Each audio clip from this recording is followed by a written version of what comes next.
Today we are back in Rathdrum, Idaho. We're going to talk a little bit about Rathdrum, and what I want to talk about today is 5 reasons I would second guess moving to Rathdrum, Idaho. 5 things that I think are important that you should know if you're considering to move to Rathdrum, Idaho. Something that you should weigh in on, and just to double check to make sure that Rathdrum is the place for you. So let's talk about 5 negative reasons why Rathdrum might not be the place for you, and let's get after it right now.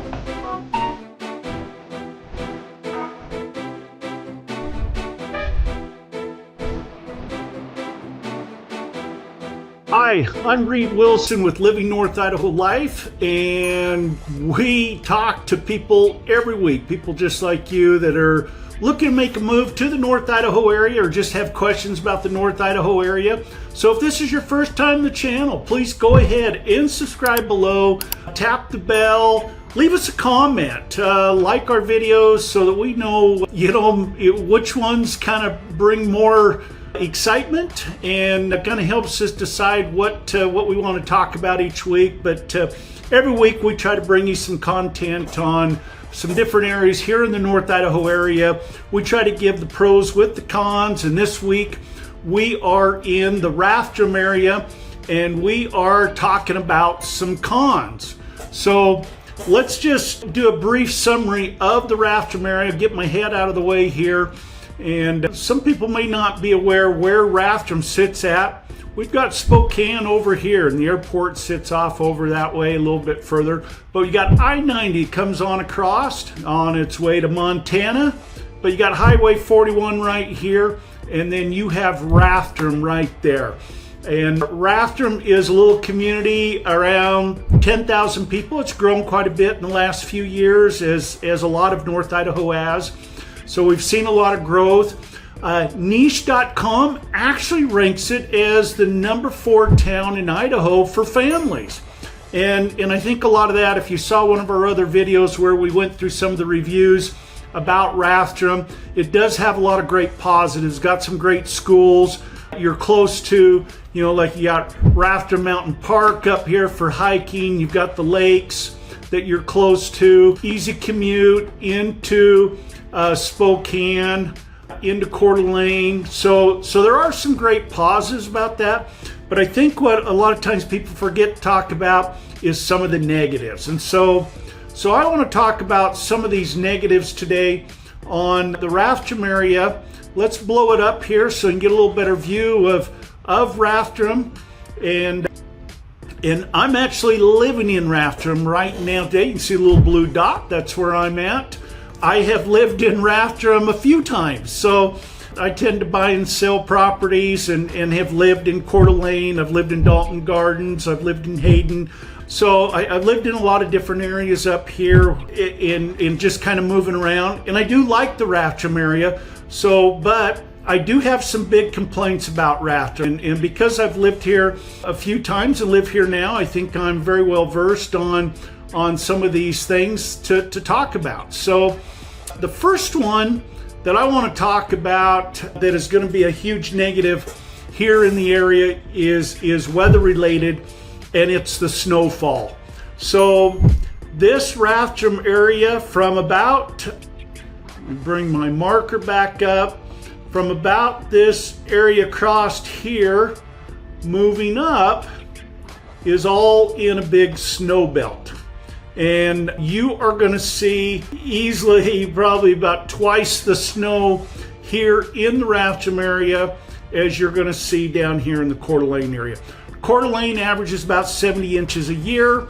And so I couldn't find any specifics on them other than I just know that having lived in both areas, I get way more snow here. And in fact, I've lived up here in Twin Lakes and get even more snow.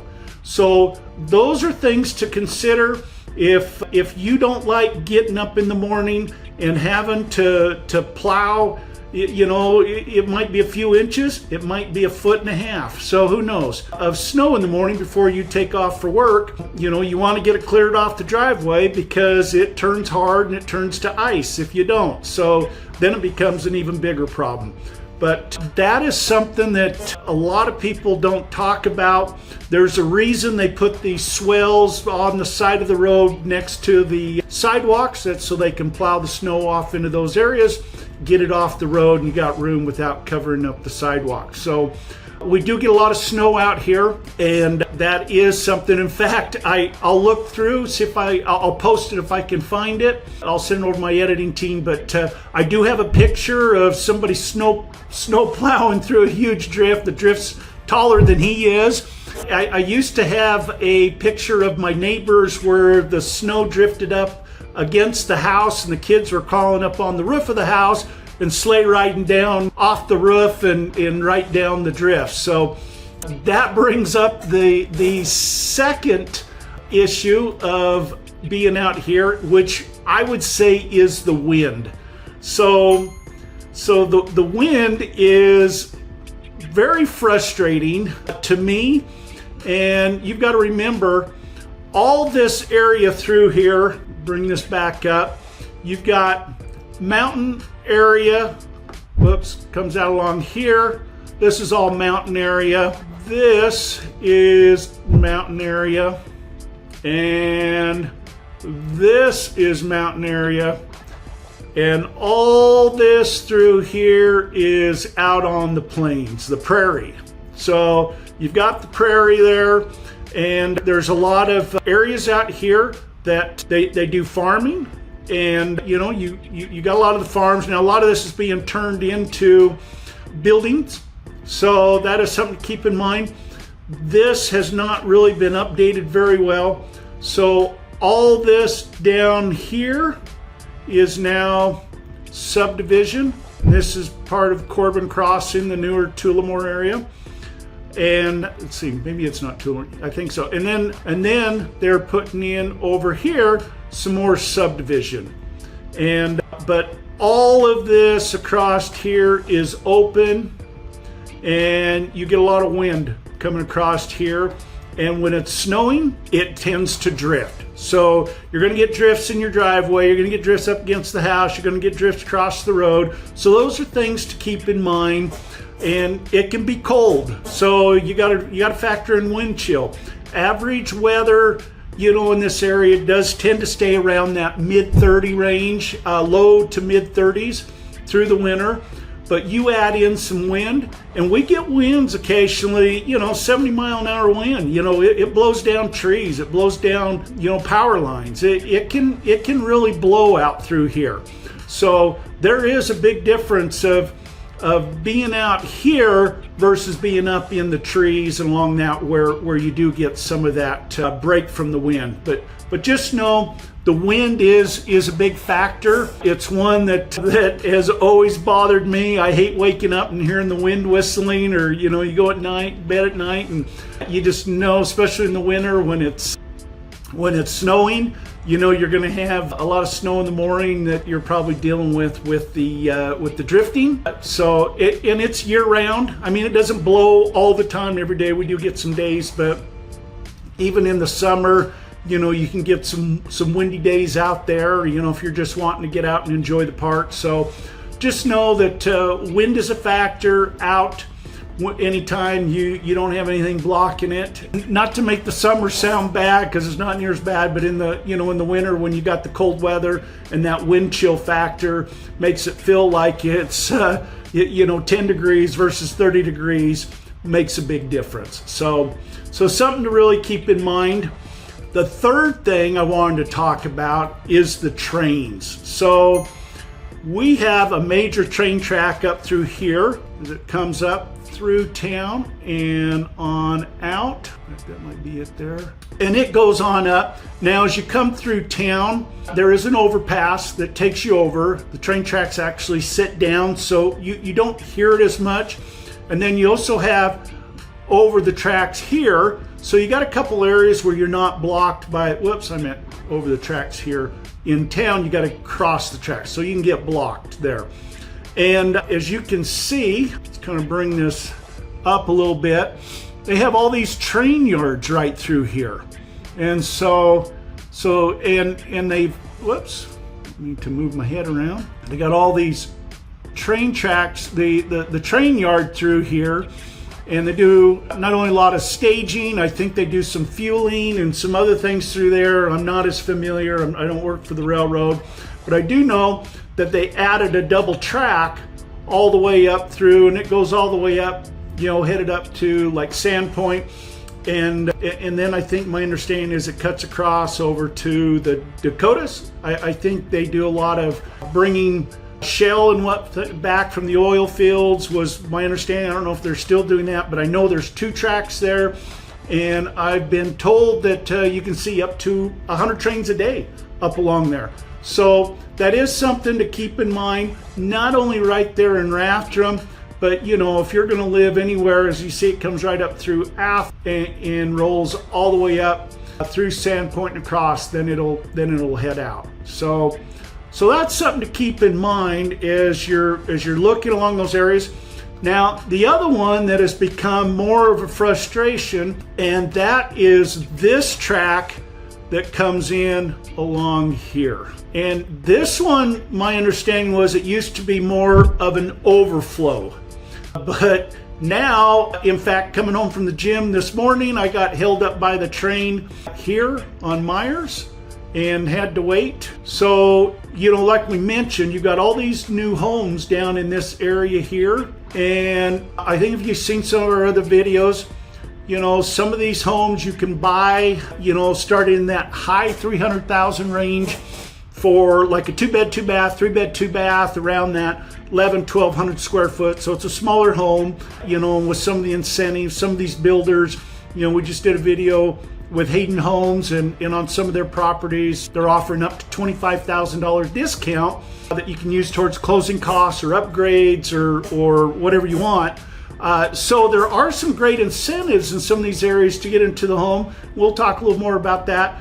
But they did Highway 41, made an overpass over, so you don't have to worry about it, get stopped by the train there. But when it comes across here, there is a crossing guard there. But I did notice they still blow their horn right here. In fact, like I said, I'm living up here right now. I hear that every time. They blow their horn again here, and then again here, and I would imagine here. So this one has the crossing guards on it. Highway 53, you have to wait for the train also. So anyway, those are something to keep in mind. So we do have, as you're living out in these areas, and especially if you're going to be right down in along this newer subdivision, boy, you're hearing that train as it comes by your house. And we did a video of this subdivision down here, and I think I actually got a drone shot that we'll find of the train coming by as it's coming down along the track here. But these subdivisions down here, you better love trains if you're going to be that close, because you're going to be hearing them as they come through. And like I said, they are getting more and more frequent. And like I said, I'm easily hearing 4 or 5 a day. And in fact, some of the people I know that live out through these areas up here, it used to be more of a rural setting. They've got an acre or whatever it might be out there, and they're just kind of away from all the crowds. Not that there's huge crowds, only 10,000, but you buy a rural place for privacy. But now that we're getting these trains blowing their horns as they're coming through, a lot of these areas up through here has become a little more of a frustration to some of these people, because they're hearing it quite frequently. And they run. You can hear it at 11 o'clock at night, 2 in the morning, who knows? But they'll do it. So there's no definite set time. They just come through. So that is definitely something to keep in mind. I don't know over the time if they're going to build something that comes over in these areas on all these places to help traffic. But some of these trains are very long, and you'll sit for a while so keep in mind, if you're heading out somewhere, you might leave a little time or take a route that you're not held up by a train. So that is one to definitely think about, and that was our third one that I was thinking about. The fourth one I want to talk about is the cost of living. And out here in Rathdrum, we've got one grocery store, the Super One. the prices out here for groceries are going to be a little more expensive than what you're going to find at Costco or maybe some Walmart or some of those that are in town. It's not like you got to go a long ways to find those. We do have a Walmart actually sits right out along here in this area, and then you've got Costco that sits right down in this area here. So it's not like it's takes forever to get there, but you're 20 minutes away. You could be longer depending on traffic and time of year. So 20-30 minutes from maybe the Costco. So you're probably not running in for a gallon of milk. You're going to probably run to the Super One, and if you're like me, while you're there, you find 10 other things, and then you're just like, oh my gosh, I might as well just get it over with. And so you end up spending more money. So something to keep in mind, cost of living, average home sales. So year to date right now, and of our average home sales is $635,788. So that has really gone up. And that's an average. So, you're going to find homes, you can get into, a manufactured home in a park for under $100,000, or you can buy something up on lake. This Twin Lakes area is all part of the Rathdrum address. And so, you'll have homes up there in the millions. And, there's some beautiful homes out here on acreage. So you do get a large variety of homes, but, 635,000 as an average. If you're trying to get in, like I talked about, for a small 3-bed, 2-bath, around 1,200 square feet, starts just under 400,000. That takes some pretty good income to be able to afford that. So the hard part is if you're just starting out in life or just getting out of school, whatever that may be, the dream of home ownership may not be here in this area just because of the price for housing and even rentals. I know people that are paying, an average rent, I think for like a 3-bed, 2-bath, around 1,400 to 1,600 square feet is going to be in that $2,000 to $2,500. You might find something a little less depending on the area, but anything kind of in that nicer rental is going to be in that $2,000 to $2,500. Anything smaller, of course, you might be able to find something, 1-bed, 2-bath, 1-bed, 1-bath, 2-bed, 1-bath, something like that down in that 12, 13, 1,400 range. But, if you need something bigger, 4 or 5 beds, and depending on where it's at, you could be 3,000 or more. So that's something to keep in mind, that even the rental market has really shot up. Now they've built a lot of apartments and some of that, but that really hasn't had a bearing on the price of what you're going to pay for rentals. So keep that in mind. The rentals are high, housing is high, everything up here feels just a little bit higher right now. So hopefully we'll see some changes in that, who knows, but for now, that's something to keep in mind if you're looking to make a move and wanting to be a homeowner. The last one, number 5, is going to be limited job market. So, this is a town of around 10,000 people or less. There's not a lot of big businesses. We have some restaurants, they have some bars, they have some little coffee places, some fast food, but probably some of the bigger employers, maybe the grocery store. You probably, you've got the schools. Schools are big employers out here, with teaching and some of that.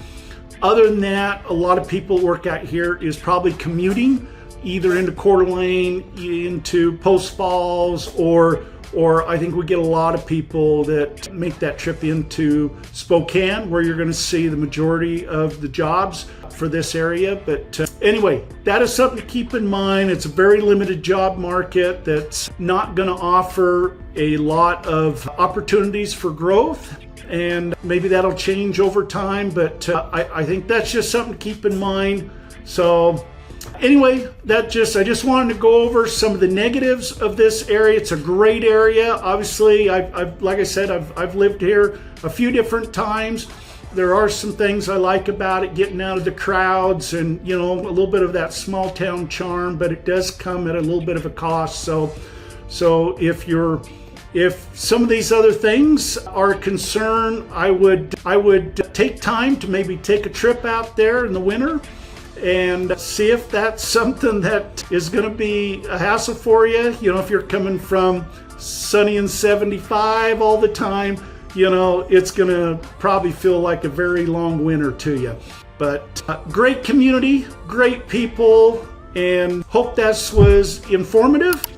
Please give us a like and a share. Give us some comments if there's some things that I missed about the Rathdrum area, positive or negative, that you want to help our viewers out with. Please leave a comment, and please reach out with any questions. Feel free to give me a call, shoot us a text, and we'd be happy to talk to you about all the different areas up here in the North Idaho, and we'll see you on the next video. Thank you.